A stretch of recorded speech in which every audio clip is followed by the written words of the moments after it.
well at the moment. So we are pretty international. So welcome all of you. What I would like to do first is to talk through some housekeeping rules. Antti with the headset, wave your hand, Antti, please, is our tech wizard. So if anything happens, and believe me, in the morning something happened, he is the one who will be able to clear everything, sort everything out. So in case something happens, by the way, trust us. We have plan Bs, and if plan Bs don't work, plan Cs already work. So be patient if a bit of technical problems happen, but I'm hoping that not. So Antti is our tech wizard, and then we have two students from the Lapland University of Applied Sciences. Anni, wave your hand. Anni and Frey. Great. They will be monitoring the chat. So whenever you react using the chat, either giving a comment or asking a question, Anni and Frey will know.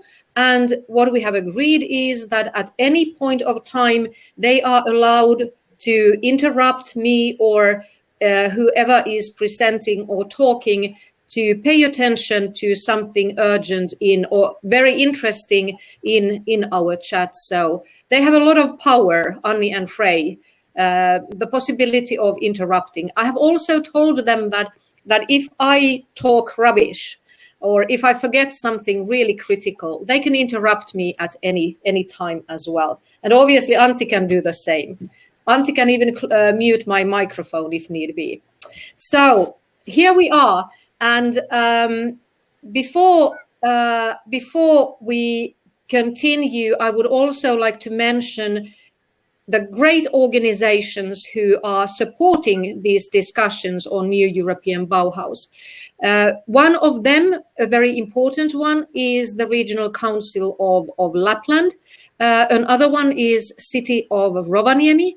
City of Helsinki is also supporting us, as is the Finnish Ministry of the Environment and BEDA, Bureau of Bureau of European Design Associations. And I'm the president of BEDA and will be moderating this whole session today. Now, the House rules continue just with saying that what we will try to do is to check if we could be so lucky and have all our cameras on. This morning, the system collapsed because we tried to turn on our cameras all at once. We try to do it differently now, and Antti will be the king in this matter, and it will be up to his decisions if we really can have our cameras on or not. But to test whether we could do this, because it would be so much more fun to see all your faces, and we now have a good number, so we might even succeed. What I will do is that I will ask, because your names in the participants list is in alphabetical order. I will ask everyone who is between the first name starting with A and, let's say, until Montserrat. Try to turn on your cameras if they are not already on.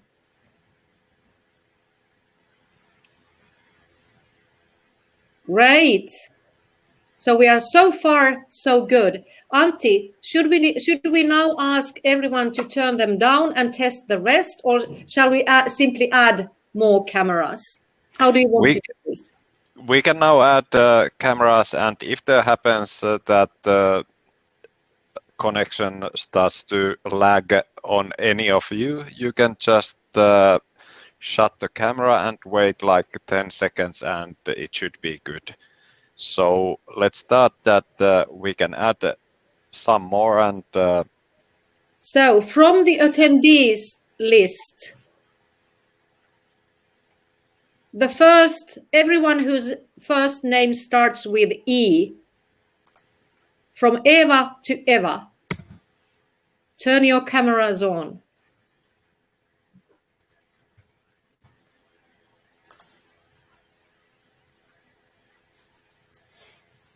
So far, so good.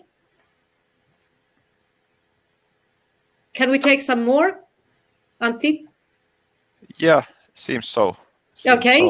So everyone, first name starting with a J, from Jana till, well, all the rest, till Taina. So everyone, turn on your cameras.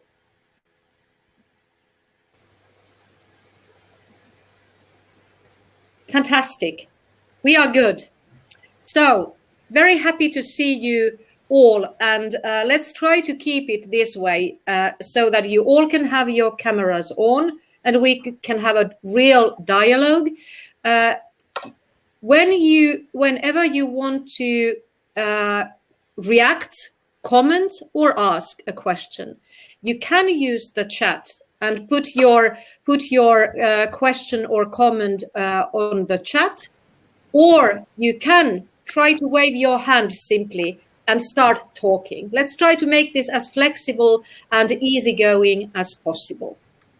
And to all of you, what we have agreed with our two great students assisting me and Antti today, Anni and Frey, is that whenever they see something interesting happening in the chat, they can come in between and pay our attention to that. Let's have a look at the chat and this and that, whatever happens there. So be active. Have a look at the chat right now, Antti. There are people with problems with cameras. Yeah, I see, and I actually sent a request for everybody to open the camera, so there should be a request, and so it's okay. If not, if not, it might be due to your connection, your personal internet connection, or then it might be the access from the web browser to your device. Okay. And as you already knew how to do it, use the chat if you have a problem, and Antti will try to help you and figure out what the problem is about. So how do we do this? How do we do and run the show today in this second session?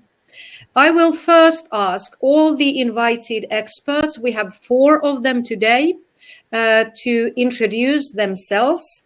And then after that, we will kick off with Vera's presentation. Vera has a presentation on New European Bauhaus. We will go through it maybe slide by slide, and you are, of course, invited and welcome to ask questions on each slide if you so wish. So we have no hurry. We can take our time to have a good look at the concept itself, and we'll see how that goes. There's a focus we will try to focus on, which is related to challenges, but we will talk about that a bit more soon. And once Vera has done her presentation, we have 3 more experts with us today. Mika Riipi, County Governor of Lapland, Jyri Vuorisalo from Savonia University of Applied Sciences, and an expert on human security, and Montserrat Marin Ferrer from the Commission as well. So we will have an introduction round with us soon, and then one notice is important to make at the moment.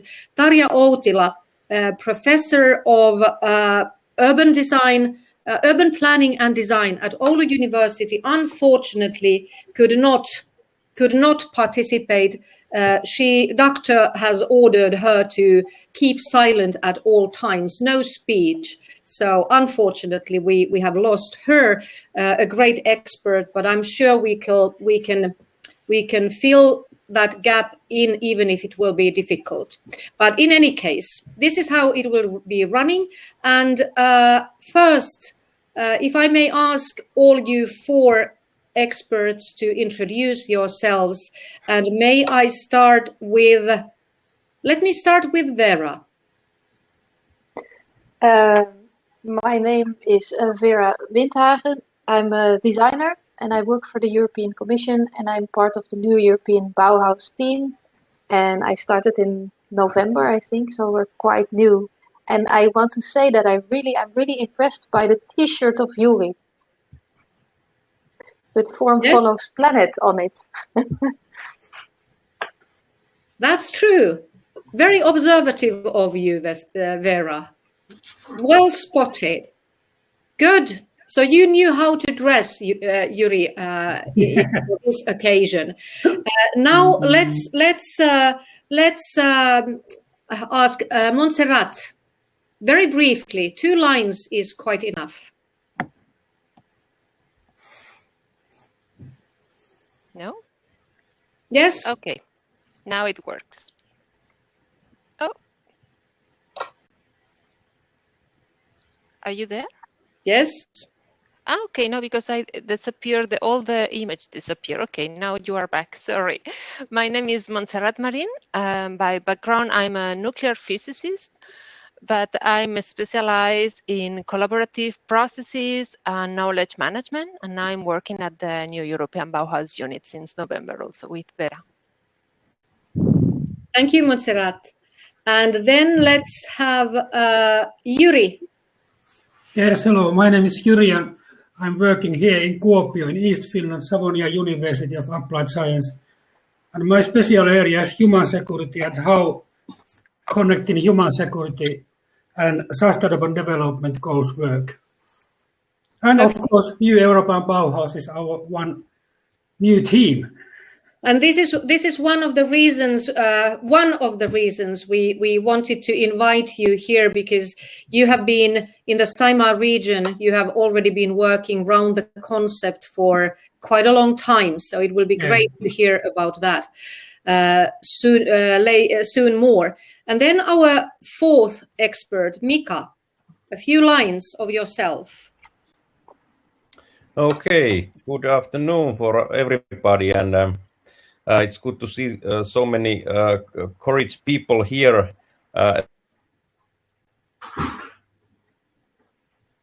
I must say that the connection is quite poor for me. It blinks a few times, but hopefully it will stay. But my name is Mika Riipi, and I'm a country governor here in the Regional Council of Lapland, and one of the key elements of my work is regional development. And when we talk about regional development here in Lapland, we talk everything from outer space to 2 kilometers underground, because we have, of course, the space technology and mining here. So everything between. I'm not expert in anything, but I know a little about everything. I think that's probably the case with quite a few people with in your position, but I wouldn't say that you know little. I think you know quite a lot on quite a lot of things as well. So good of you to be here with us. And now what we will do is we start with Vera's presentation, but before really kicking that off, I also would like to say to all of you that you are all as much experts as our invited experts. So make sure that we hear of your thoughts, be active in taking part, and remember that you can interrupt Vera in her presentation at any point, and you can do the same to all other experts, so that we can have an immediate reaction and discussion on topics that you are interested in. And do remember that you can use, of course, the chat, and Anni and Frey will be following what happens in the chat, so we can get everything happening there in the middle of the discussion as well. But now, Vera, the floor is yours, all about the new European Bauhaus initiative. Yes, and like Päivi said, please interrupt me because I rather do interactive presentations than just sending out a message that is not what you were looking for. So please, if you have any questions or if you think we should speed up or slow down, just let us know. So as I said, I'm working on the new European Bauhaus team since November. We heard about the initiative in September when the president announced it in her speech, her State of the Union, and we all, I think all of the team, we are now a team of 11 people, we all really wanted to be a part of this. Because the things that she said appealed also very much to us, which is bringing back hope after the pandemic and showing how we would like to live our lives in the next decades. So what she said is a vision, what she laid out is shaping a movement and showing how we can positively see how we can make the Green Deal work. And having a green transformation, not only around the built environment, but really about places where we live. And here you see in the almost last point, Yuri, the forms, not form follows function, but form follows planet. And this is why I like your t-shirt so much, because it is almost literally what we say in our to ourselves. So, like I just said, it goes beyond buildings. It's actually really about the places where we live and how we want to live together. But we do have three key elements, which are sustainability, aesthetics, or the quality of an experience, so how spaces actually feel, how you live in them, and then inclusion. And bringing those three core elements together is for us the core of this initiative. And it's not about only how we want to live, but also changing the mindset for the future. And it's a kind of cultural shift to a new way of living. Shortly, the timeline. So we have, we're now in the co-design phase. It's not only, the whole initiative is about design. So this morning I heard I should change a little bit, maybe the wording there, but we're now in the co-design phase. And what is different than what we did, what we normally do in the Commission is that we first launch a vision.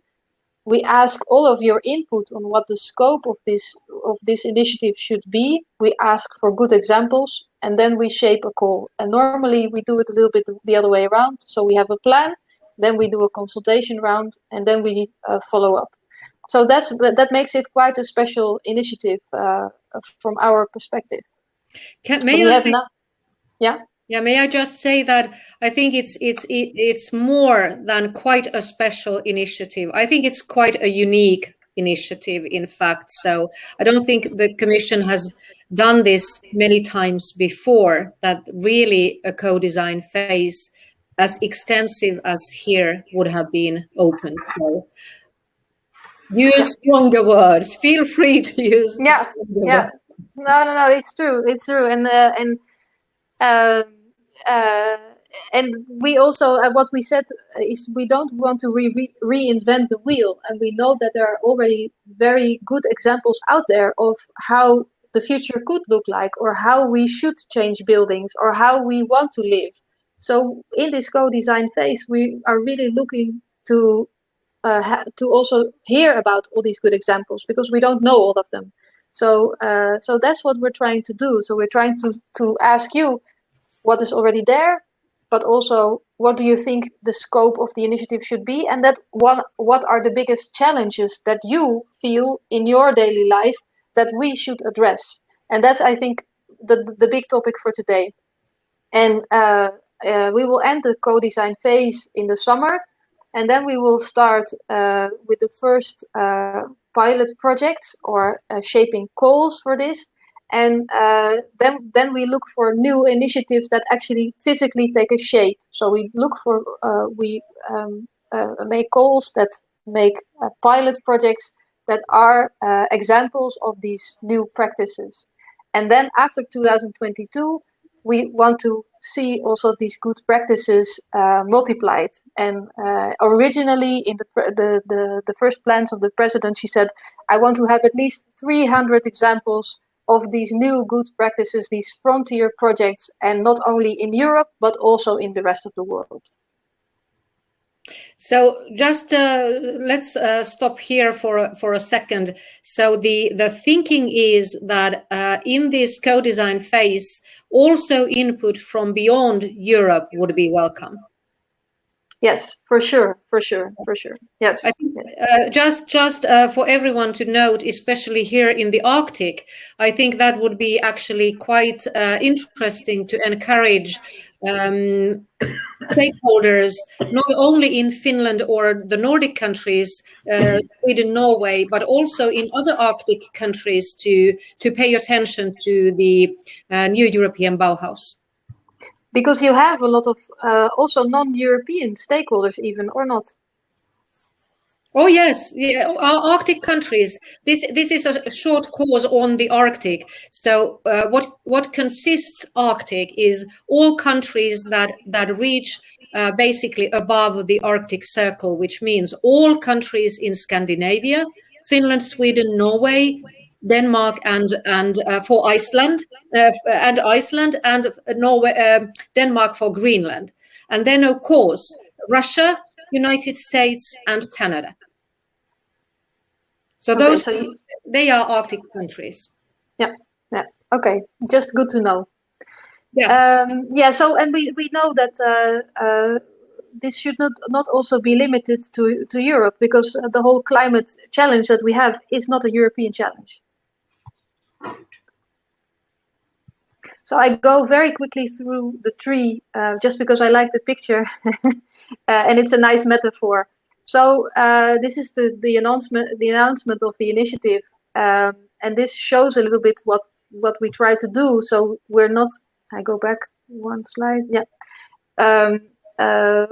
We not try to reinvent the wheel or duplicate what is already there, but this phase, this is the co-design phase, with all the yellow circles that you see. We want to see what is out there, hear the good ideas, and then make the roots grow into a stem. And the stem is what you can see as we would see the pilots. And then from the pilots, from the stem, also grow the leaves and the fruits. And then the fruits go back into the soil again. So it should become a self-sustaining system. This is how we use the metaphor of the initiative. And a little bit about the structure, so you know who is working behind it. So we are a core team of 11 people. We work for 2 different commissioners, but under the steer of the cabinet of the president, which is already quite unusual. But we have a much larger steering network from many different directorates in the commission. So that's, as you could say, the kind of the ministries of the commission. So it's very much a cross-cutting initiative, also for the commission itself. And then we have an external high-level roundtable who is giving us inspiration as a first feedback from the outside. And then, of course, and we just had the first meeting with the first 30 partners, and Beda is also a member of these first 30 partners, partners who are a little bit our extended hands, who help us to spot the right things, who organize conversations. And it was very nice today already to see that there's so much enthusiasm about the initiative, and also so many ideas on how to make things happen and about what's going on.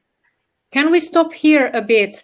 I preferred actually the way you put it in the morning when you said that Beda was the first partner in the new European Bauhaus. So keep going with that. Yeah. That of course is important. Yes. No. I mean, and we're very grateful because Beda has actually been also a sounding board. Also because you have the knowledge about design, you have the knowledge about different regions, so it was very pleasant to have you in on the project in a very early stage, so we could also reflect with you on how we work, what is working. And this is also what we really like to follow up with you and also with the other partners. But Of course. yes, you were the first. Thank you. Thank you. Maybe another thing related to partners would, or do you have this later in your presentation? How can you become a partner, and what kind of partners are you inviting to the closer circle? Yeah. Well, it comes back later, but I can also explain it now when you see also the names of the different partners, and I think it's also nice to see. What we're looking for is, as I said, a little bit extended hands. So people that know what's going on the ground, that can help us to do conversations, to organize events, to give us feedback. And you see that there are some large names in there, but also very small organizations. So I think I also mentioned it this morning. We have a very large organization, a Spanish Fundación 11, which is a disabilities organization in Spain. They are really a nationwide organization. But we also have a foundation, We Are, which is a small foundation of designers working for justice, and everything in between. So from Aalto University to a group of friends, architects, friends of the European Bauhaus. I don't know, Montse, maybe you can say even something if you want about these partners. So they're very different. It's from large to small, from European to, but we need all these different layers and granularities to really find out what is already happening, and also to give us feedback on what is going on. Yeah, maybe to add that we are not yet complete, so we need much more.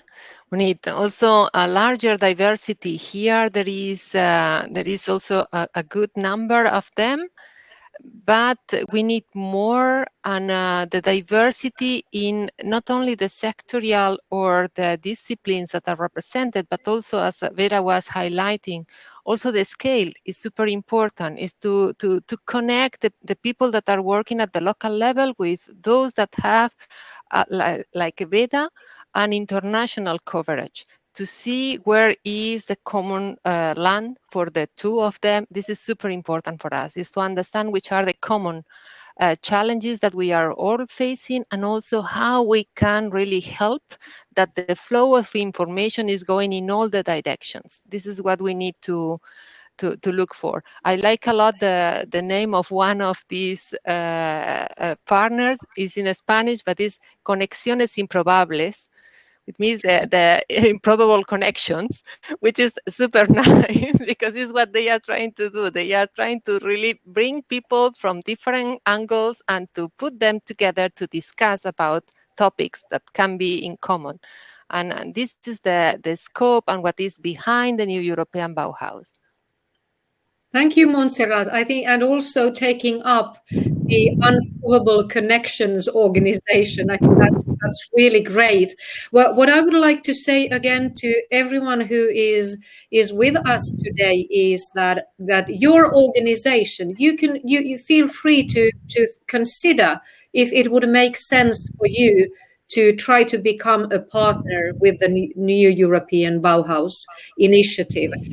As you heard, different types of organizations, different size of organizations, and also covering a lot of fields, not only design or architecture, so it's the diversity in this sense is important as well, as I have understood. And also myself, coming from up north, I think it would be a good idea if there would be an organization from the very, very high north in the Arctic as a member as well. So think about this, all of you who are with us today. Okay, maybe we can unless there does anyone have a question related to the existing partners or to becoming a partner? Feel free to take the questions up at any points. If not, at the moment, you can come back to them later, of course, as well. So we'll continue. Yeah. Yeah, and this is the explanation slide of what we just mentioned. So the only commitment is to organize this outreach, to be the multipliers, the sounding boards, and yeah, we do the publicity then also for you. So we mention your activities. We mention you on the website. So this co-design phase that we're currently in, it's not only starting partnerships, but as I said, we're looking for examples, ideas, visions, challenges. So we invited everybody to start organizing their own events and having multidisciplinary conversations. And what I like about the group that we're in right now is that I have the feeling that this is already a very multidisciplinary group. And it's funny because in some of the other meetings that I've been, it seemed to be a multidisciplinary, but in the end, we were talking designers to architects, but this sounds really like a multidisciplinary group. So this is the kind of conversations that we're actually looking for. And so you can have conversations yourself, you can harvest, you can post your visions then after your conversations on our website. That is very interactive. You can post there your ideas, your challenges, and in the next weeks we will also organize some events ourselves on certain topics that go a bit deeper in the findings that we already have, because we have the first findings since the launch of the website, and we see what people are posting. We also try to give this back on the website. Now it's still quite a static view, but soon we will have a very dynamic view, and you can also look into all the results, all the other examples that people give, and you can look up what they say. There's one more question in the chat. Okay, great. Thank you, Anni. Let me find it. Ayla is asking, how about a university to become a partner in the Bauhaus initiative? I see Vera nodding, but either of you, Montserrat, which one of you would like to say more about this? Montserrat, we don't hear you at the moment. Sorry. Yes, I go. We have already the Aalto University, you see, so there is one already university there, and you are really most welcome, because this is an initiative also to engage the next generation. It's for the young people. We are here trying to rethink how we want to live in the future, and this will be your future, more than mine, unfortunately. This will be the future of my kids, the future of the young faces that I see here in the screen. So for sure, the fresh minds, the ideas that the university, the students can bring will be super interesting for us as partners, because where else can be this discussed in an open, free, and really without maybe some of the barriers that the not so young people, I will say like that, we have already, because we have been working, we have been facing some difficulties, we know what is feasible, what is not, but here is the moment to think out of the box, is the moment to dream, and then these dreams we will have to make them landing slowly and transforming in concrete things. But now the time of dream, and the dream has to happen where the minds are really prepared to dream. And I repeat, the university will be for me the preferred starting point for these dreams to happen. Can I ask you, Ayla, did you have a specific university in mind?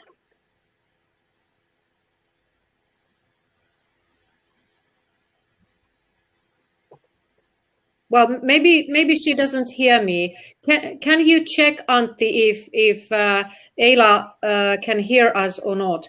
I was asking because Ayla comes from this region where we are now from Rovaniemi. And in Rovaniemi, we have two universities. We have University of Lapland and Lapland University of Applied Sciences. And in fact, administratively, they are under the same umbrella. So I would like to see local universities as members of New Bauhaus.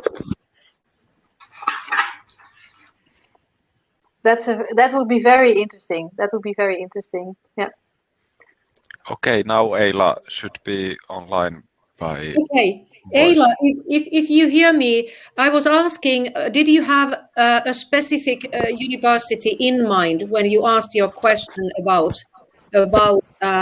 universities? Can you hear me now? Yes, Yes. perfectly. Okay, great. I was thinking that, of course, our own university, or Lapland University Consortium as a whole, Yeah. consisting the University of Lapland and Lapland University of Applied Sciences. Yeah, so I thought this. So what if I was you, I would really consider applying for a partnership. It gives the partners have, in a way, a special role in the initiative as well. They are closer to the initiative, and then what happens between the partners, and to which everyone is encouraging the partners as well, is collaboration between and networking between the partners. And I think this is part of the interest as well. It not only being able to work together with the Commission and the initiative, but to be able to work horizontally across the partners as well, and very interesting partners already involved. So Eila, get it going. I think in the first meeting. No, go ahead. May I ask how can we proceed with this issue?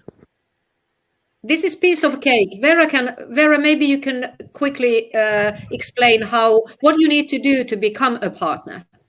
Yeah, we have on our Bauhaus website we have a form that you can fill with a couple of questions that we ask, and the main thing to think about is what could you do? What could you do to spread the word? What could you do to organize conversations? How would you, if you want to be involved? How then would you be involved? And that's what we ask you to put on paper. And and like I said, we just had the first meeting today with all the first partners, and what you see is that there starts to emerge links between different partners that see, hey, we actually are doing the same thing, maybe we need to link up, or hey, you also have this challenge, this is nice, maybe we can work together. So it goes beyond only giving input, but it's much more. It's building a network of people who see that we need to live in a new and a different way. And I don't know, Päivi, you were there also. I found it quite heartwarming today to see that you're not doing this alone. Yes, absolutely. And I'm sometimes trying to think, what is the difference between the Bauhaus initiative and the rest of initiatives in the world, and even within the Commission.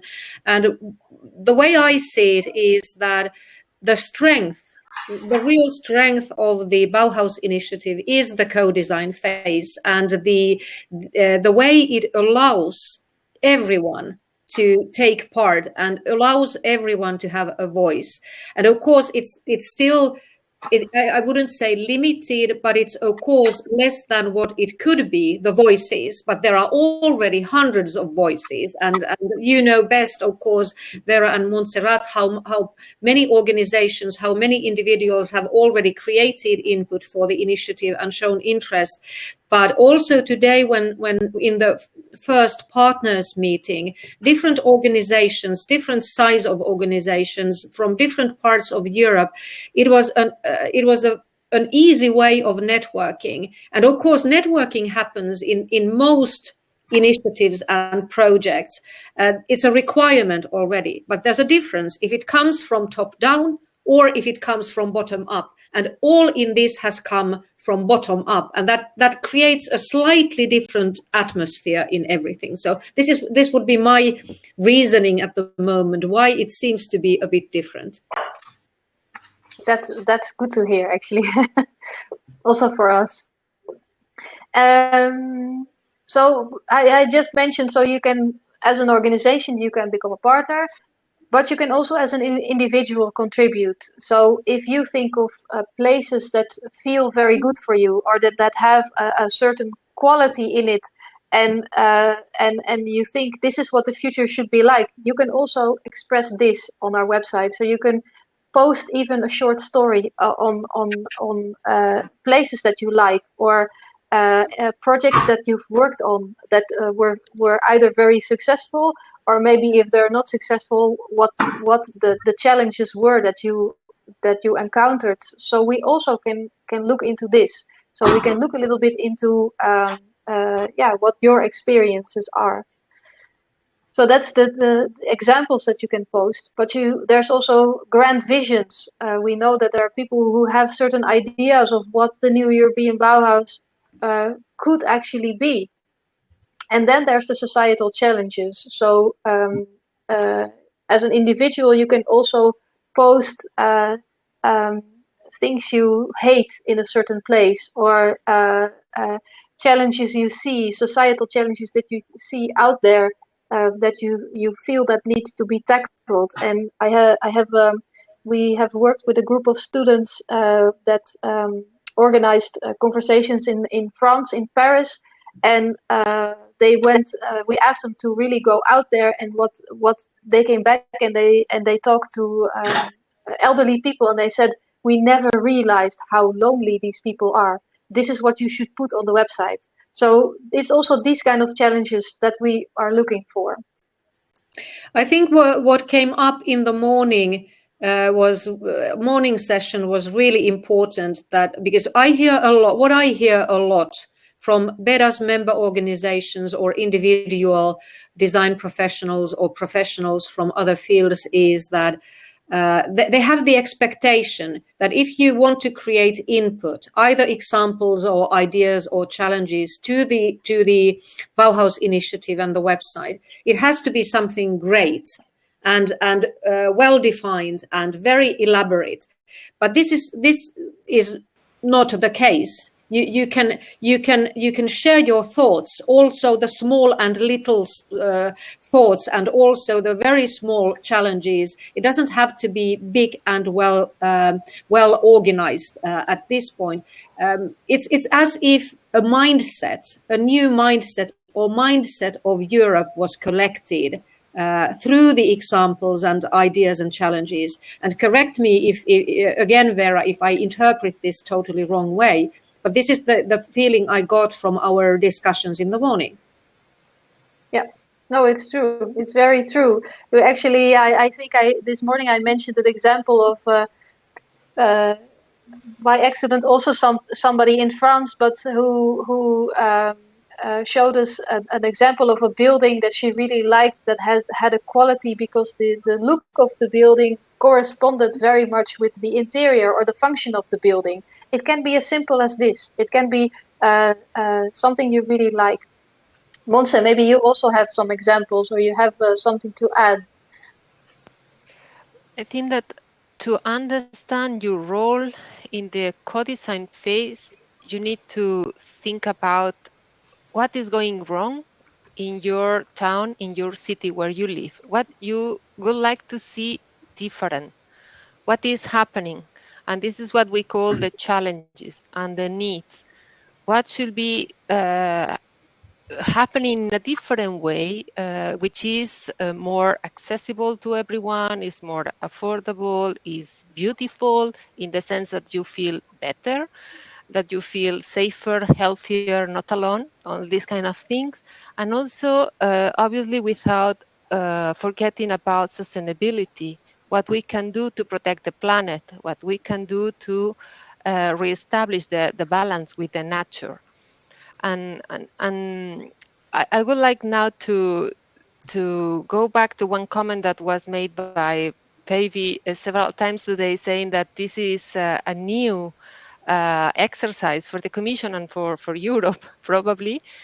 And it's true, but think for a moment what happens when something is new, which is the first word that you have attached to there is something new, which is the word. Is confused, is scaring, difficult. Maybe it's not a word, but you just do. This is also the feeling that we have. Because it's so new, people is not used to really have this open possibility to share. And this is why so far we have not yet collect the thousands of inputs we were expecting to collect. So then is what also Päivi was saying, that people think that because it's something proposed by Commission, they need to come to us with something super structured, a project already with a timeline, resources allocated, budget. No, it's not about that. It's just telling us something that you have seen, something that that you have in mind that is a good idea, a vision for the long term, a vision for the short term, and in particular, from where we need to start. So we have, this is the moment also, and this is the reason why the president was saying to make the Green Deal tangible. Is the moment when you really materialize the big strategies. We have the big priorities identified, but we need to land these things on the street. We need to really take action. And this is what is asked to the population. Tell us from where we start. Which are the priorities? Are the schools of the future? Is the transport? Are the public areas? Are the green areas in the city? Are the development of the rural areas? What is that about? And then, please, after this meeting, you have the homework, which is to go to the Bauhaus website and to introduce your ideas and also your needs. What is making you anxious in the morning when you, I don't know if in Finland you can go out, which is not the case here in Italy. We can, yes, more than in most places in Europe. Yes, we can. Yeah. So then, what makes you a bit this shouldn't be like that? Where you need or there is a gap that you identified, and this is what we need to grasp. Is as Päivi was saying, is a mind mapping from Europe. Thank you, Montserrat. Very, very important words. May I propose that once you have clear with this slide, if you want to say anything more on examples, ideas, and challenges, let's move on to the one where you have the state of play. What has been collected already, because I think that will be something which we can continue discussion on, and also discuss the challenges, and then give the floor to our other experts we have invited as well. So explain this. This is, I think, really, really important and interesting. Yeah. So what we have this website with all these entry points where you can either as an organization or as an individual, you can post your ideas, and this is a little bit how the back office looks of this website, because what we can see is what people actually post. So we see where people come from. This is a question that you can fill, what you think that we should do. We have keywords that we select, that are selected. So the words that come up most, and we have now. I mean, every day now it starts to change faster and faster. I think we have now around 470, almost 500 posts of people. And Vera, I'm interrupting. Your voice is waving a bit. Is there anything we can do in our end? I don't think so. I think I was just moving. I was speaking while I was moving a little bit, so I'll sit still. Maybe this is just a thing. Yeah, it's better now. It seems that maybe you have a microphone in attached cable, so Yeah. that is a little bit. That's it. So what you see in the picture on the right is we ask people who post something if they want. They don't have to answer this, but it's just because we're interested in it, what their affiliation is. So from which organization they come or where they are linked to. And what we found already quite striking is that more than half of the people who have posted something right now either come from a small and medium enterprise or from a micro enterprise, which means that until now we've reached out to very local organizations that also come with very local solutions. So that's a very interesting finding. And from these local initiatives, what we see is when we ask them how we, the EU, could help, they say partly that they're looking for funding, but they also say that they're looking for networking or knowledge support or non-monetary support, but actually building a network. And this is my first question to you. Do you recognize this? Is this something that you would also be looking for? Or would you counterbalance this with your experiences? So I'm actually quite interested to hear from you what you think about this, because this is just a first finding from a first group of people who posted something. And we see that we can complement this with many more insights, probably. Great. A good question, Vera. Now everyone think about this. And it would be great if you would share your thoughts on this with Vera and Montserrat. What would be your approach to this? What would be you looking for? Support from the initiative? Would it be networking, as many have said, or would it be something else?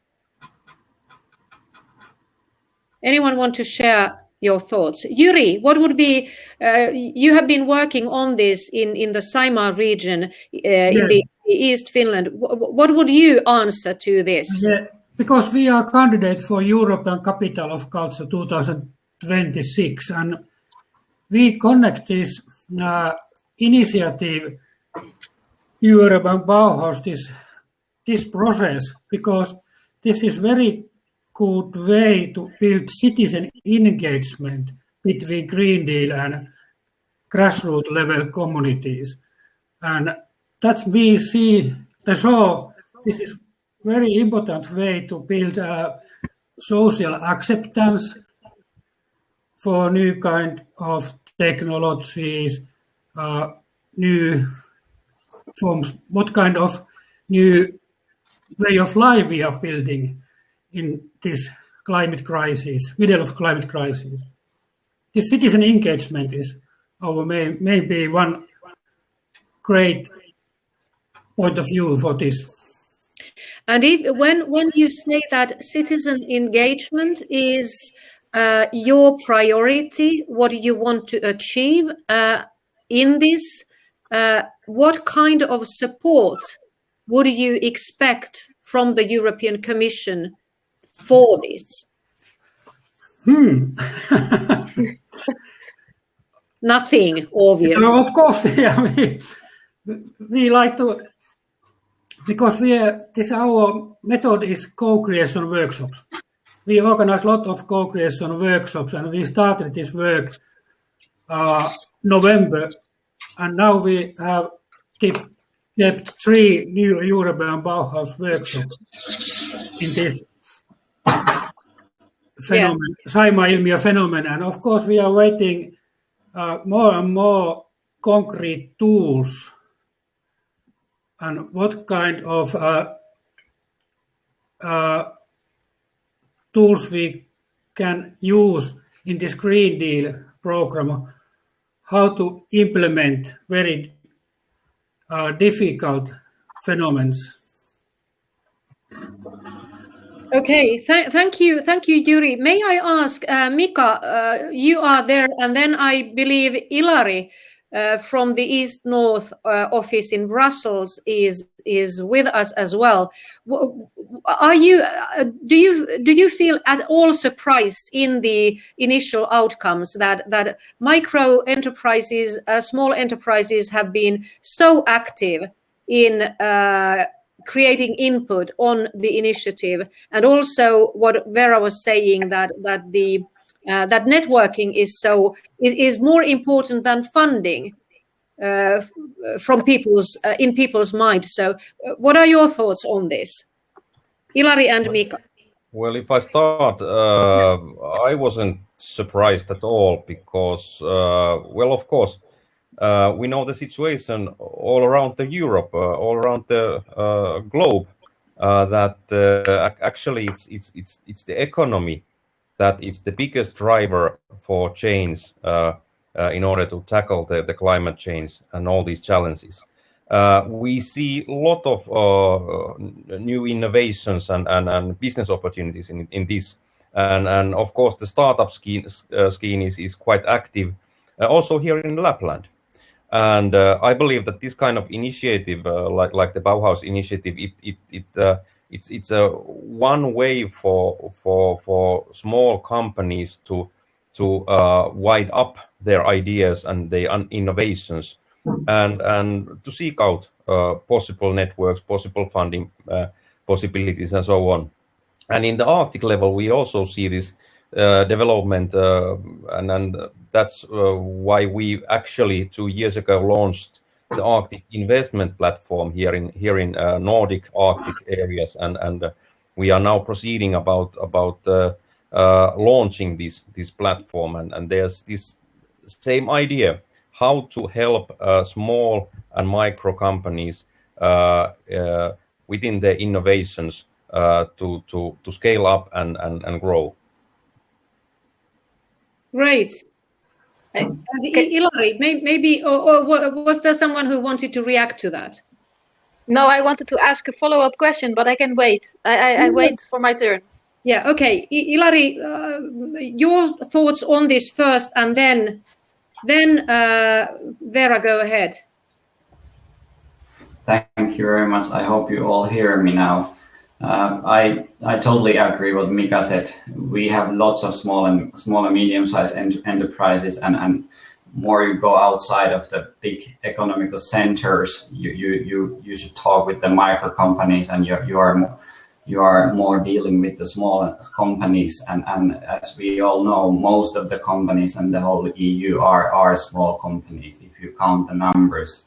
And I would say also this kind of initiative, as we talk about with the new European Bauhaus, it also resonates a lot for this small scale business development and this startup culture, which has been boosting in past years. And Finland is one of the prime examples with some events like Slush and this tech bubble and the tech development. We've been very much involved in post-Nokia times, and I think these kind of people working in this kind of culture and companies are very much interested about these kind of new initiatives, and I definitely think that we should give the floor for them to really keep the ideas onwards and support and push them up. Great. Thanks, Ilari. Good points. Vera? Yeah, I wanted to know what are the challenges that you meet then in these having SMEs not being able to scale up, or what is the kind of gaps that you see? What makes it difficult? Maybe Ilari and Mika, actually, you could continue on this. I'm sure you have good insight on this issue.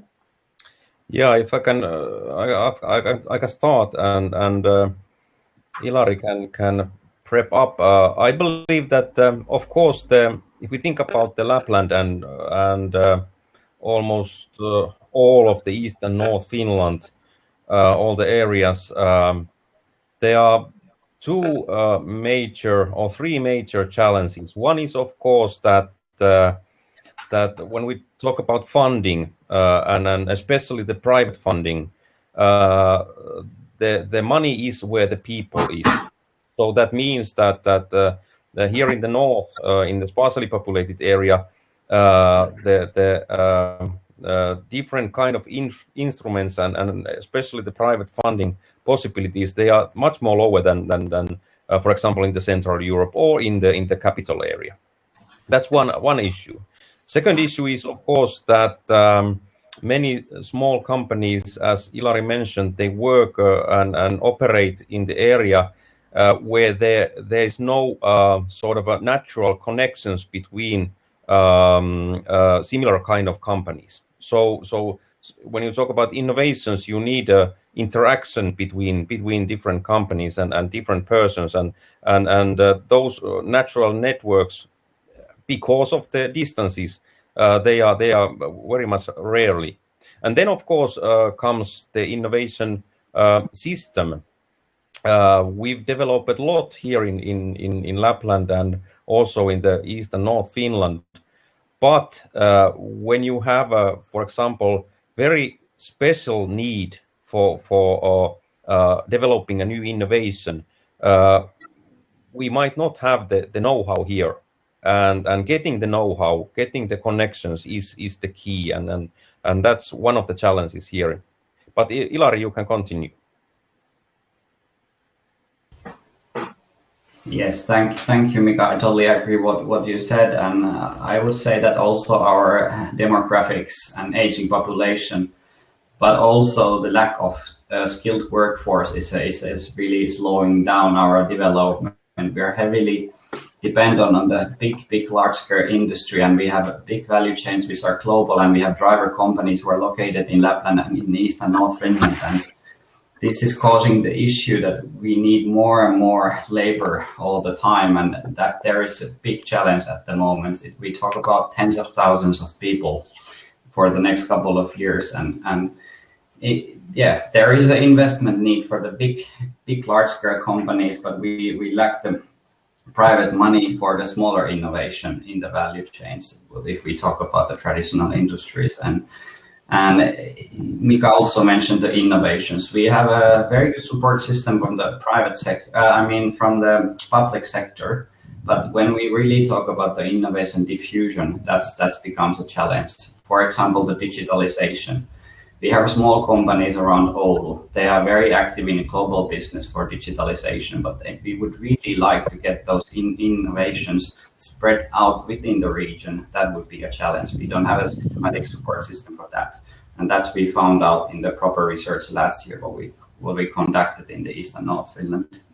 So one really big challenge is the workforce, and then the diffusion of the innovation. Then aging population for demographics, and also we suffer every year about the brain drainage outside, even outside from Finland to Sweden and Norway in traditional businesses. Thank you, Mika and Ilari both. If there's anyone else who wants to add something, let me know. Write a note in the chat as well. But what I would like to add here is one thing in the context of New European Bauhaus.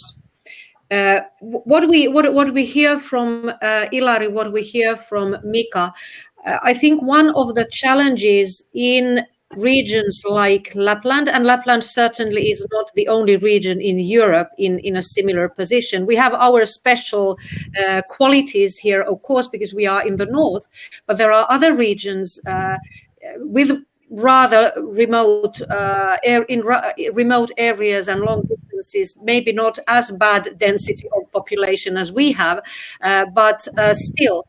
And maybe one of the critical questions then in the context of New European Bauhaus would be to support structures where distance doesn't matter that much. So creating networks over long distances. And I think actually that the digital leap that has been forced on us by the current pandemic should help in this. That could be one thing. And then a totally different angle to the question you asked, Vera, but a reason, checking the reasons why companies don't grow, since we have so many micro companies in the creative sectors. One of the reasons is that they don't want to. They see no interest in growing. And I think this is mainly the way we speak about small companies, tiny companies, micro companies at the moment is as if there was a necessity that you have to grow to become, that you need, from economic point of view, you need to become bigger.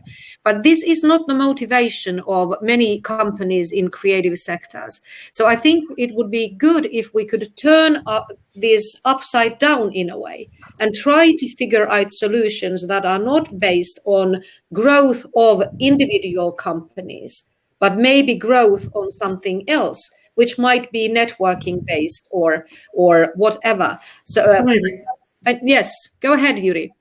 Yes, this is very important point of view, and I will see that New Urban Bauhaus initiative can be some kind of bridge between creative economy ecosystems and research, development, innovation work in Green Deal. And we need new kind of ecosystems, and maybe Bauhaus can boost this kind of work. Yeah, a very good point, Yuri. Thank you for taking this up. If I can also add, Mika here, actually, Päivi, when you start talking about the theme of winning the distances, you stole one of my challenges. And well done, Päivi. And it's of course a wider question, but it's very important and an interesting question. And I believe that this Bauhaus initiative can help in this, because it's actually one of the key issues if we think about the climate change and carbon neutrality in the future in whole Europe. If we think about the sparsely populated areas, and it's interesting because it's linked both in a company level, big company level, big industry level, a small scale company level, but it's also linked into the people level. And for example, what kind of services we can provide in the future in the individual level, for example, in the social and healthcare services. How can we win the distance? Then coming up to the big industry size challenge, for example, tourism. What's the future of the tourism if we try to do it as carbon neutral as it is possible? So and it links also to all these energy questions concerning the transport system in the future. What are the ways that we move things, we move people, and so on? But the key is that how can we win the distance in every level, and they are linked together in very interesting way. Thank you, Mika. Yeah. Yes, go ahead. No, Montserrat, you also had your hand raised. I think you also wanted to ask a question. Huh? Yes, more than to ask a question, because it's so interesting what I was listening that I forgot also the question. But maybe I can say something here that is one of the key messages that the president indeed launched was the fact that she launched this project saying this is a key project for me, and she's following this on personal basis, but without a budget attached. And the message here was clear, is we have to do more with what we have already available. It's a matter of improving the coordination. It's a matter of, at the Commission level, we are working to really combine different financial instruments that we have already there to be focalized through the challenges that we will identify through the co-design phase. So this will be the change, is rather than continue working in parallel, is moving to a convergent way of working, where the local authorities that they have a plan for the transformation will be put in contact with the industries, small industries that will be supported to be scale up, and that they can offer the solutions to these local authorities that are looking for the solutions, and then they don't know exactly which kind of innovative solutions are available. They will be also put in contact with, through the digital program, with all the experts in the transformation in the digital era. So this is the way we are working, by the combination. So by listening to you, I was thinking that the majority of the challenges that you were mentioning, so that the money is where people is a matter of accessibility, right? So is not everyone has even the information to know from where to retrieve the funding, which kind of funding is available. And this will be tackled by the new European Bauhaus as well, that there is no natural connection with other companies. This is what Päivi was saying and highlighting through the partnership of the new European Bauhaus. So this will be also a shop window, if you want, for the authorities, because in the end this has to be happening on the street. And this will be also accompanied by all the funds that will arrive through the share management, all the recovery funds. This is what we are asking also to the localities now, to the member states in general, to really plan also their transformations around these core values. Is that whatever they will plan should be, if we want to become sustainable, integrating sustainability with social inclusion and with this beautiful component, or enhancing the quality of life of the citizens and involving the citizens in the decision. Because this was another gap. This was already mentioned by Yuri, the importance of bringing citizens into the co-decision phase. And this will also fill the gap between citizens and institutions. So this is also a key orientation for us. For what you say about the aging, this is super well covered by the digital program, and we have been contacting and discussing with the colleagues in Connect to see what could be done there in order to support from that side, because in Finland could be a huge problem, but I think that this is a common problem for the whole Europe. It's the whole Europe that we are going through this demographical change, and this has been already detected as one of the key future challenges for Europe as well. You mentioned the distance, how to reduce this physical distance. This is also this hybrid way of living, and I think that in that sense, the COVID has helped a lot, has accelerated the process to make the digital life more natural for all of us, because we are all working from home. The kids are also attending the school from home. But we need additional infrastructures to allow that this digitalization will reach every single point in Europe, and that there won't be the big cities with digitalization and the rest of the country without this capacity. But these are the things that need also to come out from the co-design phase. So this is your voices that we need to collect from the co-design. So I really invite you once more to share. The thoughts that you were sharing here are perfect for the kind of ideas we need to collect through the sense maker. Thank you, Montserrat. Thank you, Vera. Maybe, Vera, we could continue at least with us. I think the next slide is related to the challenges. So we'll have a further discussion on that, I believe. Yeah, I want to skip one or two slides if it's okay. Yeah, that's fine. This one. So until now, with the almost 500 entries that we have, I selected the challenges that were mentioned most, and this is directly more societal challenges than economic challenges.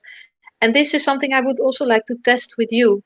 So the things that people posted so far is, for example, and this is something we also discussed a little bit this morning, that people feel a disconnection from nature, or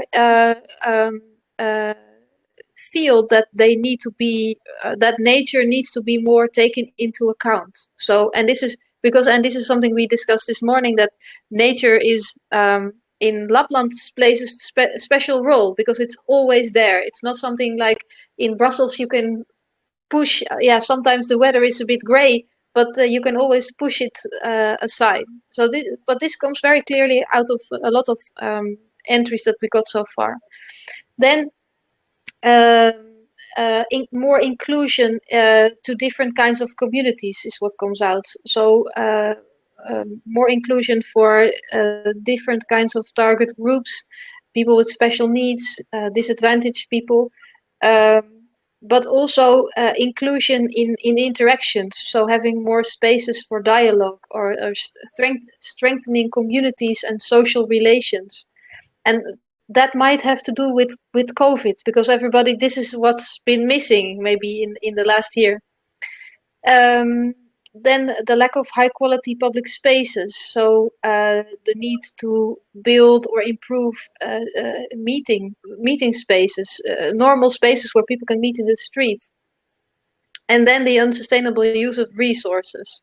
So this is a couple. I mean, I just selected a couple. It's not a complete list, but also to trigger you with your thoughts. What do you think? And you already mentioned a lot, but what are the challenges that you see in your environment that should be on this list? Again, please react to this. All of you, think about this. That do these challenges Vera was mentioning and opening up, do they resonate in you, or are there any other or totally different challenges that you feel are more pressing in your own environment?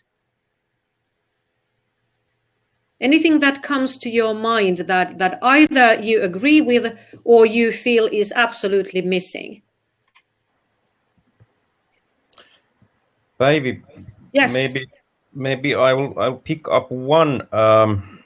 Actually, these are good challenges, and I believe that there are a lot of much more specialized challenges inside these five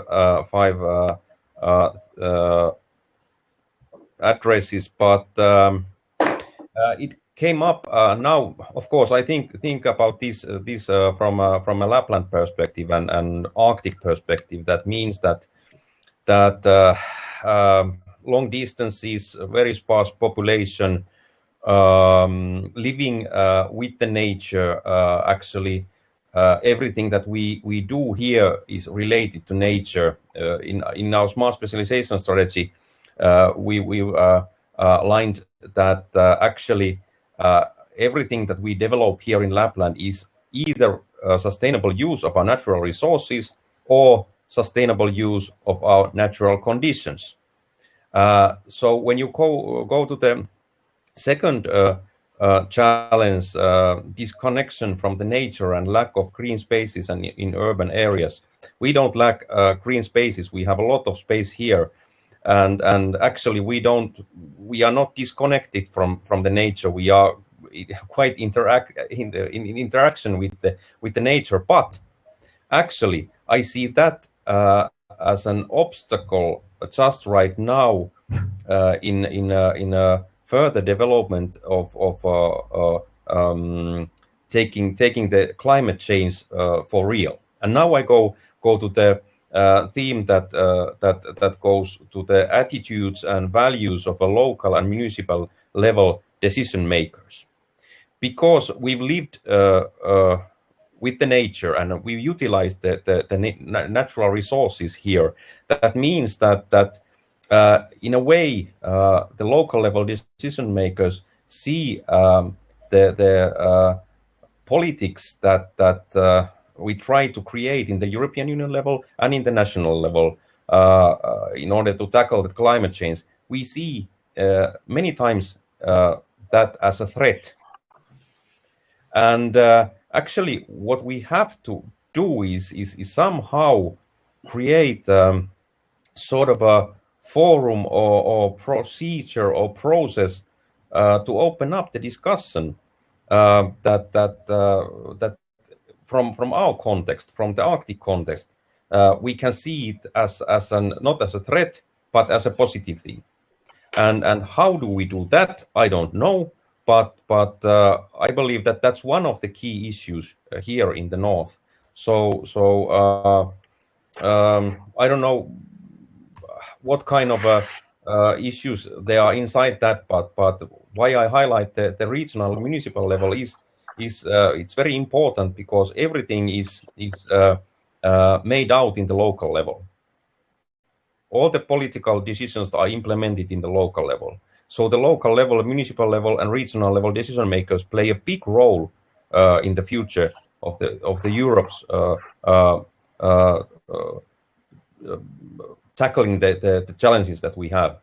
So how do we affect to those values? I don't know, but question that I wanted to rise up. Can I ask again a follow-up question? Sure, go ahead. What is it's a naive question, because I've never been in Lapland. Is the threat because now there's a certain way of living, capitalizing on what is there, on nature as it is, using the resources, and making a shift to that? Is that the threat that you see for the local governments? Or is it something different? Where is the threat? What is the threat exactly? I guess that it's inside just that idea that everything that we've built up here is based on the use of our natural resources or natural conditions, and adding to that, we have to win the distance every day, and to have a successful economy here needs very effective transport systems. And all these discussions about climate change, how can we do things better in the European Union and national level, they are sort of a comments that we have to reduce our emissions. We have to give up transportation. We can't use our forests anymore, and so on. So it's sort of a rhetoric challenge also. How can we communicate to the local level and to the people, so that we can see that this challenge is common for all of us, and we all can utilize if we find solutions. Are you saying, Mika, also that what actually needs to happen in a way, in a context like Lapland, in a region like Lapland, where, as you exactly put it, everything sooner or later happens in the context of nature. As you said, use of resources, but also use of conditions that are related to the nature. They can be contradicted strongly with the current understanding of climate change as well. Is this also what you are saying? Yes. But I don't know if there are contradiction. If there is a contradiction, if it's a real or if it's a imaginary. Right. So what you also say is that we would need to open a discussion and open up our discussions, and not only our discussions probably, but also discussions outside of a region like us, to really understand what the big picture is about. Yeah. Okay. Yeah, very interesting, but also quite challenging. There is right now something on the chat by Josep Jane Alvarez, if I pronounced that correctly, if you want to have a look. Okay, thank you, Anni.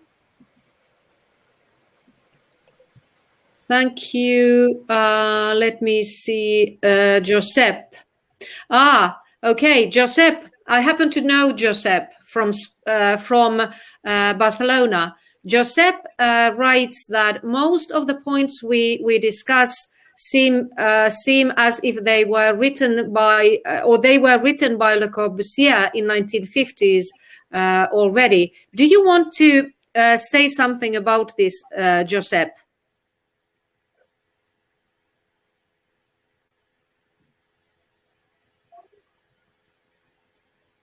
Okay, maybe Josep will come back to us later.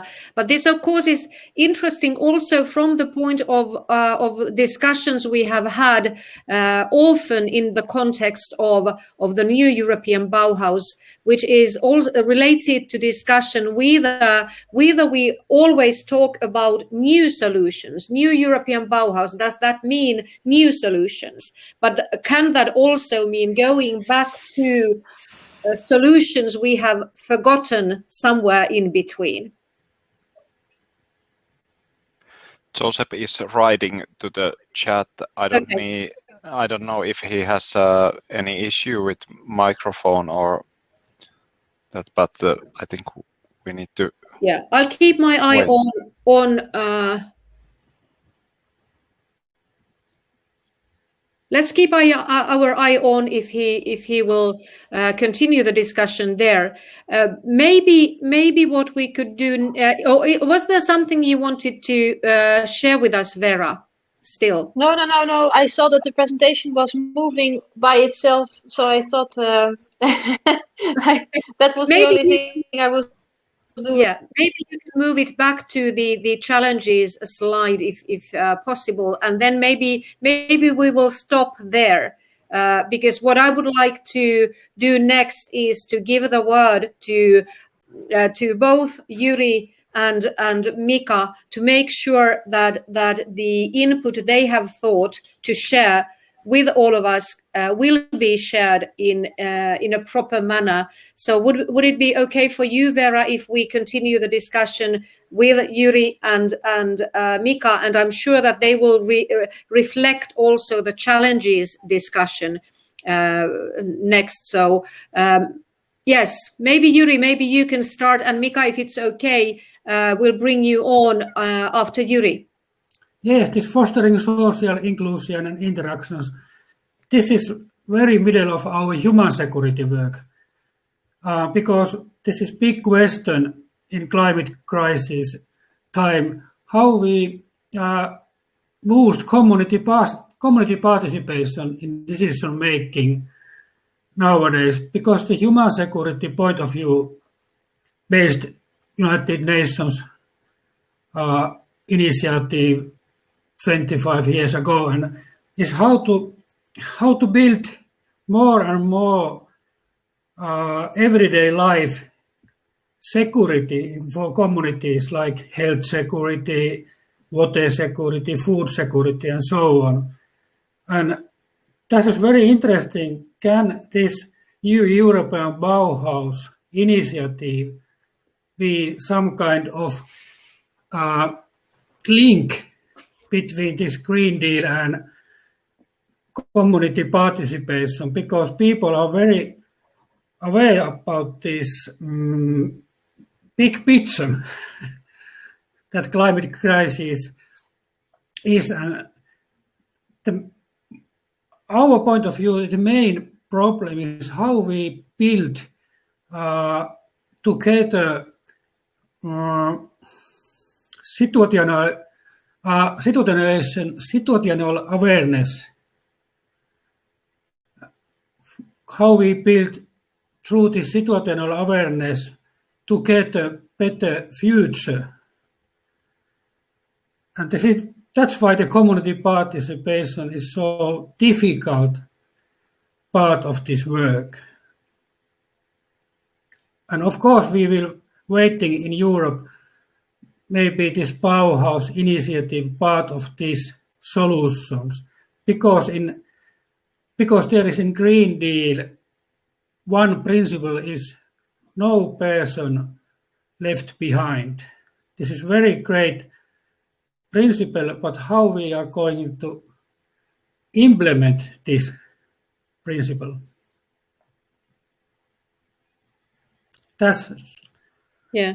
Thank you, Yuri. Very important points. And I remember having a discussion with someone in the Commission a while ago that altogether one of the three pillars, sustainability, inclusion, and aesthetics. Inclusion, what happens with it is that it easily sort of slides to the background. In a way. So we all are aware of it. We recognize the importance, and I think recognizing the importance is shown in the slide Vera has created from the input, and the challenges mentioned already. But how do we prevent it from sliding in the background when other more easily discussable issues come in the front scene? So a very important question. What are your thoughts, if I may continue this, what are your thoughts, Yuri, on how would you go about this in the local level? You have worked a lot in the Saimaa region, Eastern Finland. How would you start solving this locally? We must organize more and more co-creation workshop for a better future, because the future is our own hand, and this needs more and more from down to top ideas and this kind of work. If we can't listen community level, that world not change, because the old way from top to down, it's over nowadays. That's why we need. That's why we trust this Bauhaus initiative is maybe one important method for this work. Yeah. Okay, thank you, Yuri. Is there any questions you would like to ask Yuri or anyone else? Vera, anyone else? Questions to Yuri on this? There's actually something in the chat right now. Okay. Okay, so Antti, maybe Antti, if you are there, you could elaborate on what you wrote in the chat. Maybe a bit, so that everyone hears your thought. Yeah, thank you. I wrote that I can really agree on the fostering social inclusion and interaction by my profession and as a communication in a city, that it is important and interesting task to create the dialogue and communication that is really inclusive and not polarizing the people, and also create the communication not only what can we as an author deliver to people of the city, but what can everybody to do for our own sake, and how can we make that process easier. Yeah, I think one of the challenges in relation to inclusion is that and it's maybe not that much actually highlighted in the slide, challenges mentioned most, that inclusion actually is related to everything in our society. And it's also a very multidimensional issue, because it also, what it means is that there is no person in the world who would not be excluded from something. we are all excluded from something, but that something might come from such different approaches that the issue itself becomes diluted to a certain extent already there. So a very, very challenging issue and topic we are talking about here. Would it be now, Yuri, would it be okay for you if we move on to Mika's Yes. approach? So let's There see. there is also, sorry to speak on Yeah, your go ahead. voice, there is also from You, Gero Grundman from Julia Lohmann's partner comment in chat. okay.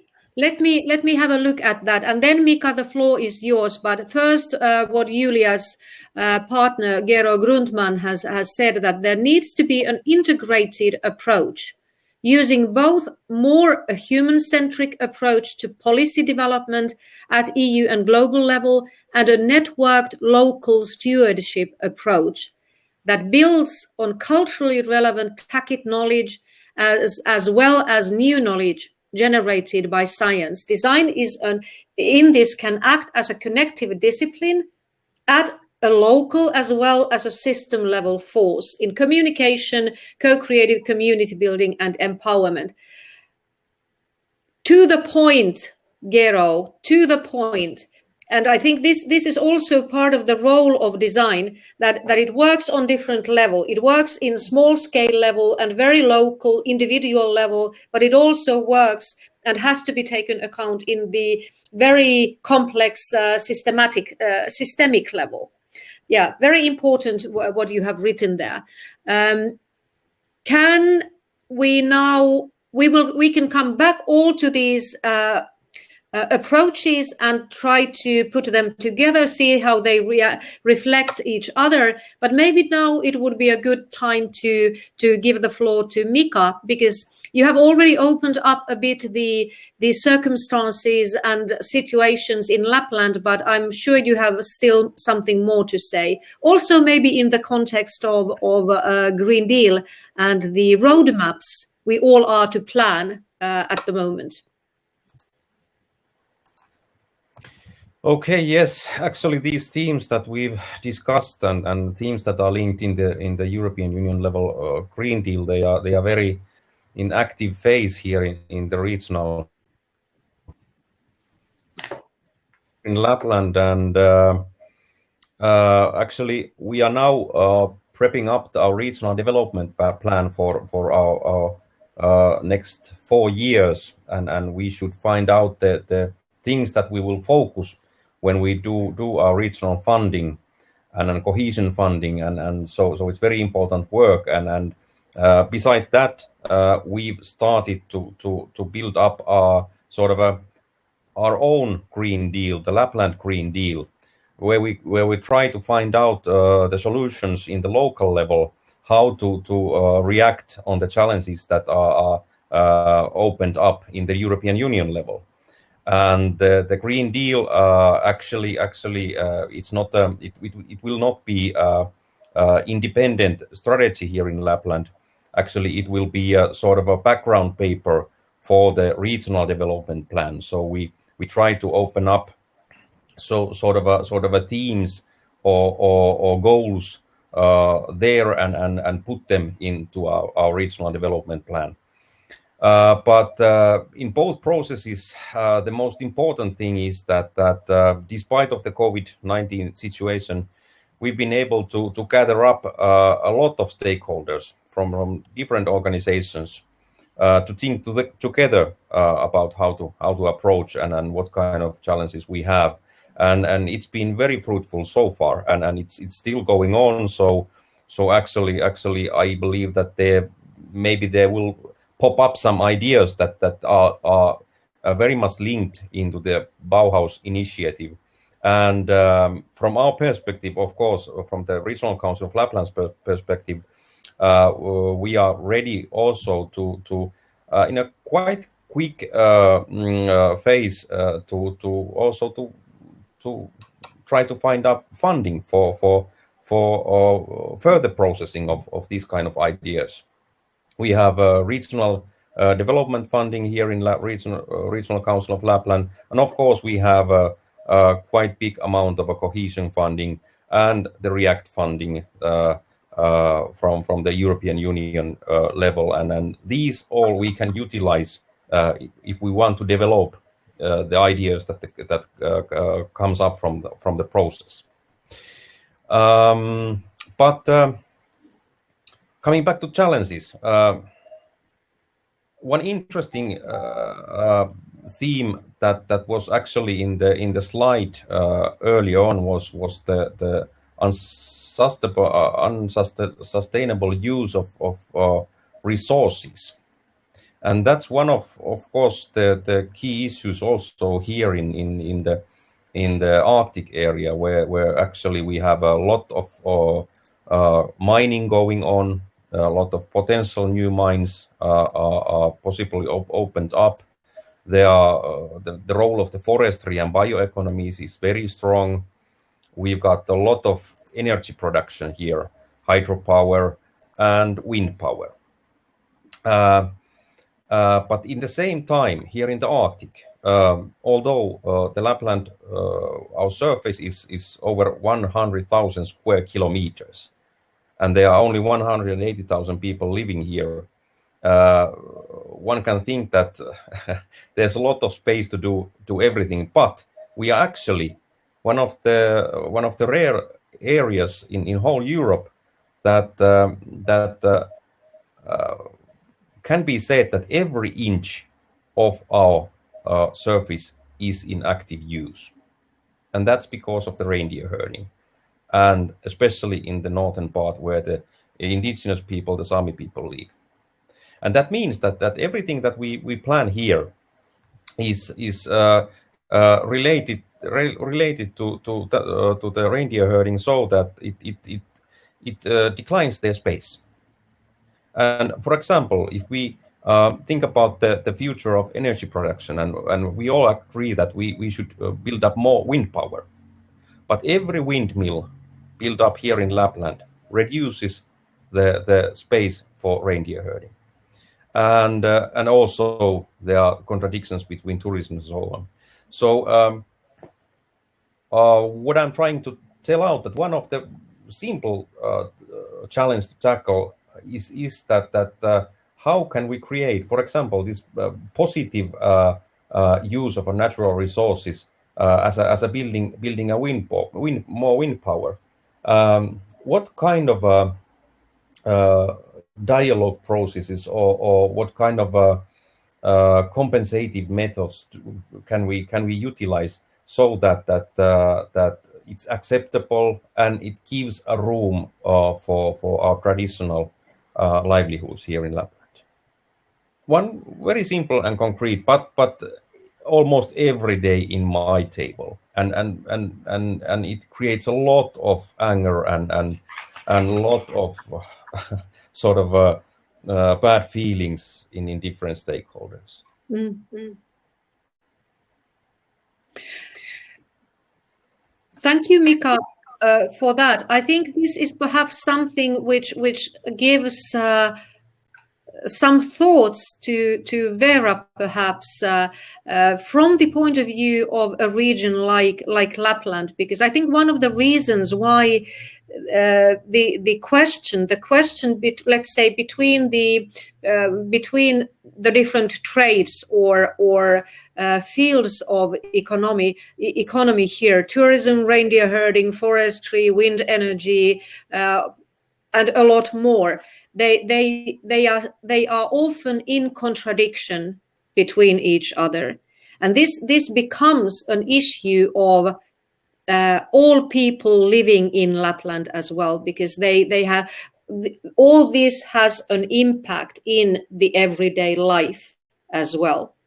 And just as Mika was saying, we have a huge land area and very small population, but it's also because we have the small population, people know each other. It's like one big community. I sometimes feel, coming to Lapland 12 years ago, that all these 180,000 people who live in an area size of England, they all know each other, and they all have an impact on each other. So in a way, it's a village, but the axis of the village happens to be really huge. So we care, we pay attention, and we care. And I think this is actually maybe something which is different from when you live in a huge city, where you feel that you don't have that much power to have an impact to what happens in your even very dense and small neighborhood. Here, everyone actually, in a region like this, everyone believes that we can have an impact on almost everything. So, and we have opinions. We have, we know what we think of every single matter. So it means that our communities are slightly different from communities in big cities, for example. I think, and I also believe that this has a consequence in how new European Bauhaus in Europe will be emerging.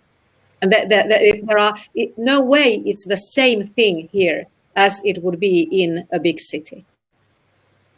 I'd like to remind that we have 10 minutes left. Thank you, Anni. Thank you very much. This is very kind of you. So now it's the time. We have some minutes still for questions, comments, and what I would like to ask especially is, because I know that Kristiina Jokelainen is with us. Can you hear me, Kristiina?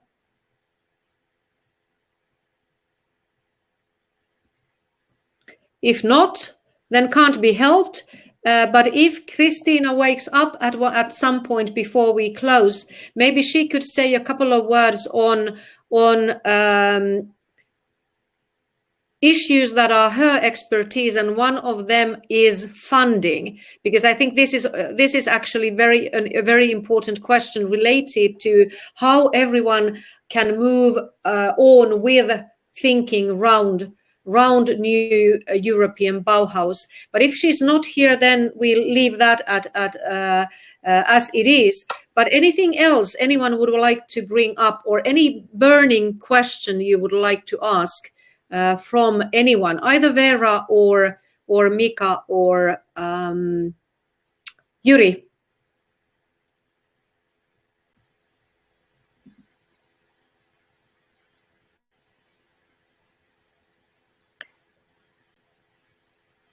Okay. Yes, I can say something, because you addressed me, but I was thinking, can I actually say something valuable about this? It's not conflicting, but different kinds of things happening at the same time, different kinds of industries, and I think what the initiative can bring, and it's something that I hear on the background of a lot of discussions that I have, is what kind of growth do we want to have? And I think it's something that already came up a little bit in the beginning of this discussion as well.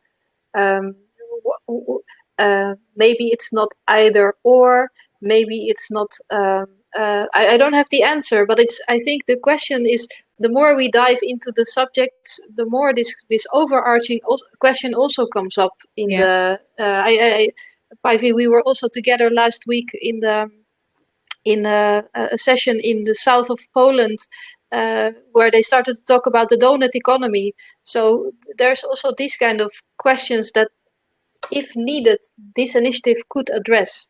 Maybe not. Maybe it's too far-fetched. But this is just a thought that I had listening to all of you. Yeah, very good. Something definitely to think about. I see Kristiina is saying that we cannot hear her. Antti, if you could, do you think you could do something about it, or try to do something about it? Kristiina hears us, but we can't hear her at the moment.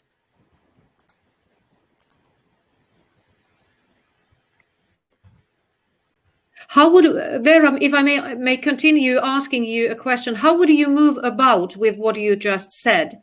What would you, in a way, do next in that respect? You mean very concretely or in the long run? Because that's a different. Yeah. Well, let's talk about the concrete at the moment. Yeah. Well, one of the things that we will do is organize a topical session ourselves just on this. So, what kind of economy do we want to have? What kind of economy do we want to be? So that's and what is. Like it was also a bit mentioned in the chat, what is post-human growth? What are we actually? What does it mean? What kind of ingredients does it have? What kind of what's the English word? Indicators. What kind of? I mean, this is very. And then I know that inside the European Commission, this is a discussion also about the recovery. The recovery plans. This is a bigger discussion that is also going on on a broader sense in many different levels about the next steps. Not only recovering, but recovering really in a different way. Yeah, absolutely. And I'm thinking is that maybe it's not even good to use the word economy as a singular. Because maybe what in the end within Europe as well might happen is that we will have economies because the situation and realities are so different from one another. So maybe what happens in the end is that it's not a European economy or a global economy, but it's more a combination of more local economies. I think that would be quite interesting to think about as well. So how are we with Christina? The audio line from her computer, the platform should be working now, but might be, of course, that there is some restriction in the web browser or the actual device. So if Christina try to speak now, I assume that you have tried already, but we are not hearing, unfortunately. Okay, then we will give up for the time being, and we will make sure that Christina's approach will be heard in another context. A very, very quick, not even a wrap up of what we have been discussing this afternoon. I just want to take up 2 or 3 points I found very interesting. Obviously, from Lapland point of view, a region like ours, overcoming distances, as Mika was saying, is a very multi-layered and complex issue, and it relates not only to physical distances, but to many other type of distances and in all levels. So certainly from our point of view, something that we would need to find solutions to. And digitalization, the digital leap has also certainly had an impact on the way we think about distances already, and as Mika was saying, it's relevant both in structural level in a society and in business level, company level, but also in individual citizens level. So a certainly complex and important issue. Then what was said also was that. Like Ursula von der Leyen said, that we also need to do more with what we already have, which I think is a very interesting topic that we need to rethink. For me, it means rethinking, not only trying to do more with what we already have financially, but also otherwise. But it's doing a serious rethinking on how we approach everything related to climate change and Green Deal, but also our styles of living and how we want to live in our environments. Then the complex question related to nature. I think this is perhaps specific with a region like ours up north, but also to other regions in Finland, because our connection to nature all over the country is such a strong one. So how do we move on with the use of natural resources and natural conditions, but in the context of climate change? And a third one, the triangle: aesthetics, inclusion, sustainability. Where are the examples or also the ideas related to how sustainability and inclusion are connected? I think this is also an absolutely interesting thing and a challenge we should pay attention to. And then the question on economy, you, Vera, raised up. What kind of economy do we want to have in Europe? And is it economy or is it economies in plural? Okay. Thank you to all of you. This was a good discussion, and as this has been recorded the same way we recorded the first discussion in the morning, you will have access to both recordings, and we will also create a wrap-up of these discussions, a kind of a summary of them. Give us a bit of time. The Arctic Design Week is still in full force, but that will come and we will share it with all of you. And obviously, any thoughts, any ideas that have emerged and discussed today here, do share them in the new European Bauhaus website. It would be great if the voice from the north and all your voice, wherever you came from and come from, would be heard in the new European Bauhaus context. Now, I see Christina has written about funding that there is already over 50 million euros for Bauhaus joint initiatives available in Horizon Europe. And she's encouraging us all to start matching the ideas and developing joint initiatives. And I'm sure we are all very interested in getting this going. So we will definitely come back to all this in future events. I'm sure that from Lapland, we will also organize other events in near future. There will be many more events in Finland, in other parts of Europe, so keep your eyes open. And may I give the very last word before Anni can tell us and share us how we move on to the Wonder platform to have a bit of coffee and totally relaxed and unofficial discussions. But the last word to Vera. You have been now part of two discussions, primarily in the Finnish and even more primarily with with a Lapland context, a northern context. So what are you taking away from these two discussions? Did you learn anything new you hadn't heard in other contexts and other Bauhaus discussions yet? Well, the first one is that I definitely should visit you once it's possible again. I mean, that's the first, because it sounds amazing, to be honest. Both, I mean, this morning, the discussion that we had on what really stuck with me was this, the relation with nature that you have, that there is, and then from the afternoon, I mean, it's very profound. All the things that you said, all the challenges that you face, it's not comparable maybe with a lot of other. I think we have a lot of different kinds of regions in Europe, and we need to cater for all of them in a different way. And there's no one size fits all. That's really what I take from this. And I was already in the chat putting again, and it's the same message that Montse was also saying, please add your thoughts in our website, because only then we can really take them in the bigger discussion. And I think it's very needed to have your voice in there. That's what I take from everything that I hear. I mean, I wrote down a lot of your nice sentences on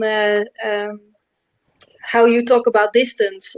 We have to win the distance every day. I mean, this is the kind of sentences that really stick. So that's my last word. So I want to thank you very much for giving me an opportunity to have a look in your world and your discussion. And I was also thinking halfway through the day.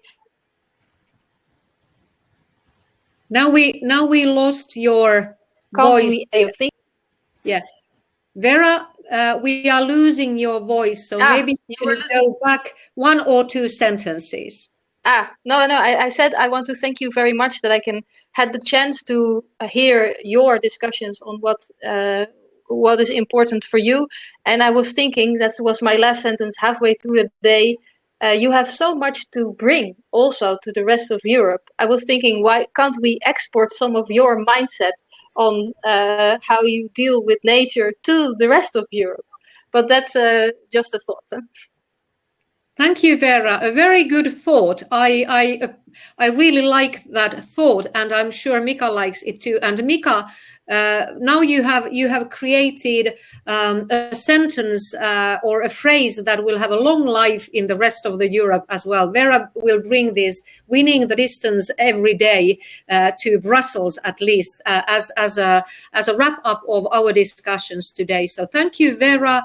Thank you, Mika. Thank you, Yuri, for sharing your views, especially, and the rest of you taking part of the discussion. I see Julia has been, and her partner have been with us. Julia was with us in the morning already. So glad to see that there are people who joined us both in the morning and now in the afternoon. And we, as said, the recordings will be accessible to all of you. And Anni, the final word is yours. What do we do next?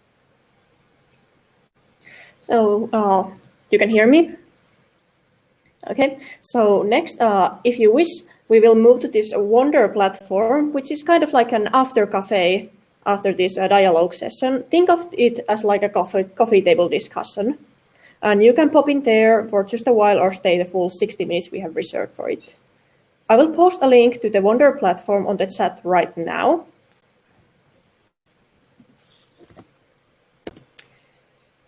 And by clicking this link, you are able to access Wonder platform. But if you are using Safari browser, please change into either Google Chrome, Microsoft Edge, or Firefox, because it doesn't work on Safari.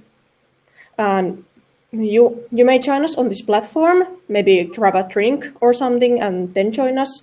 We will start in a couple minutes. So if you go there immediately, there might not be something yet, but after a couple minutes, we will start a small broadcast and introduce you to the platform and the discussions. So see you there. Okay, and also a reminder that Anni and Frey will be hosting all of you in that platform, so you will meet both of them there again soon.